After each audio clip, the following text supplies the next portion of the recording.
As more and more Necron tomb worlds awaken from their great sleep, the intelligent races of the Milky Way galaxy are only now realizing the empire-destroying power that was slumbering beneath their feet.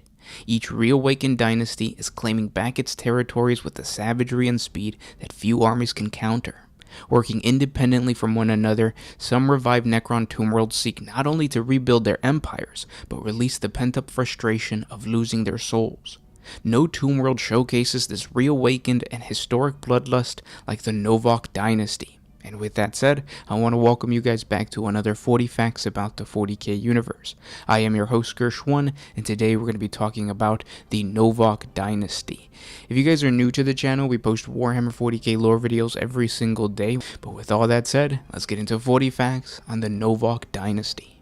Before the Necron tier went through the biotransference process to become Necrons, the Novok Dynasty was infamous for its long and elaborate blood rituals, and for the naked savagery of its army. In this ancient past, the Necron tier empire was divided up into dynasties just like it is today, except in a smaller and more localized area of the galaxy.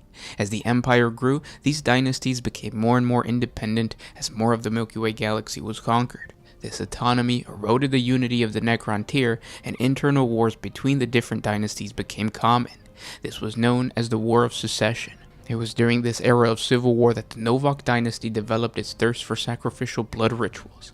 It wasn't enough for the ruling pharaohs of the dynasty to simply engage in violent battles for victory. Their dominance and power had to be placed on display by capturing rival warriors and spilling their blood on the altars of their tomb complexes.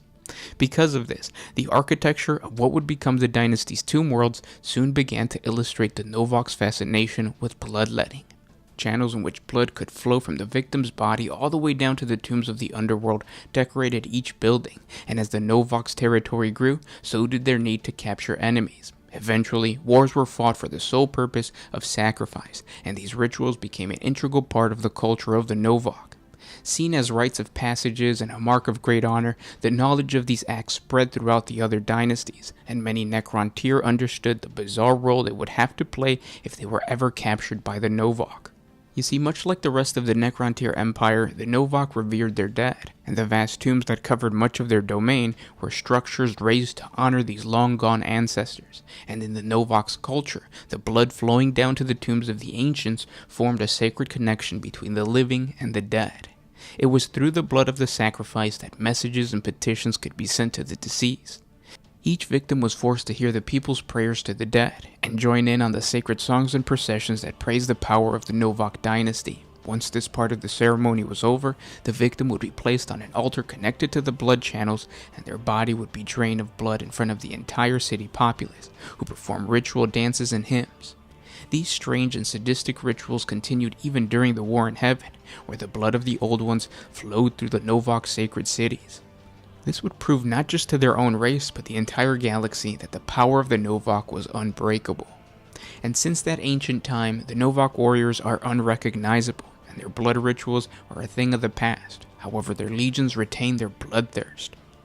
Few Necron legions are as frightening to face in battle as those that come from this dynasty.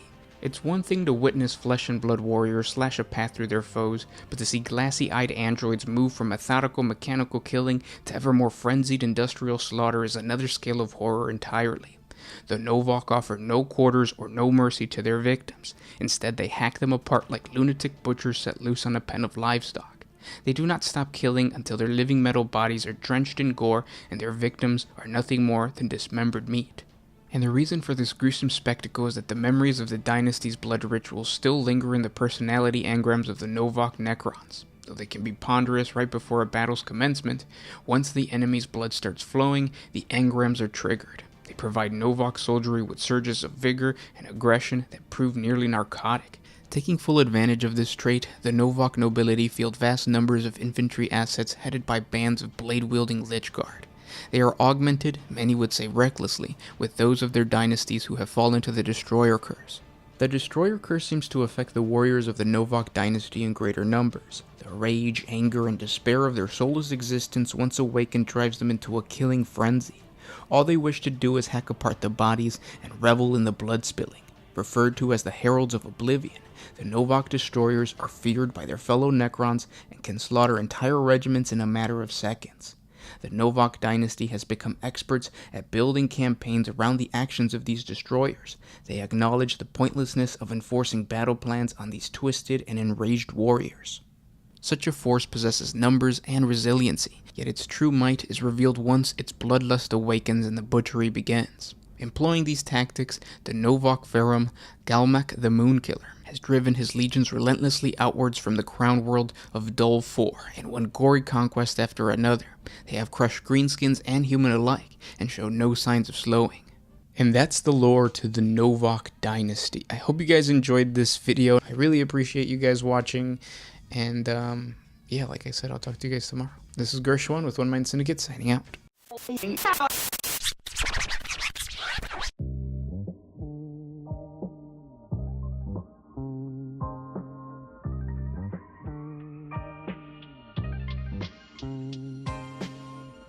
Always used to put my freedom first in any situation.